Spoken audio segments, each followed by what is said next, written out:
main aim, our mission statement, is to improve health and inclusion for people experiencing homelessness. We offer practical support, so we offer food, breakfast from 9 till 10, lunches from 12 till quarter to 1, but we're not a soup kitchen. I would argue the food is dangling the carrot to say come in, it's safe, it's warm. Our main area of focus is getting people to engage with specialist support services. There's no other setup like it. A lot of people haven't heard of SIFA Fireside, and that's basically because any money that we raise is into frontline services.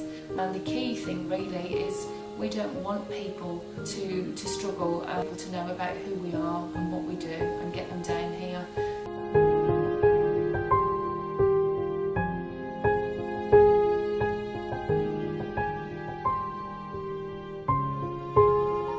Website www.sifafireside.co.uk.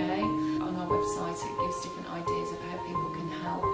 Someone that you feel is experiencing homelessness, please tell them about SIFA Fireside. We're on Alcock Street in Digbeth and we're open Monday to Friday from 9 till 1.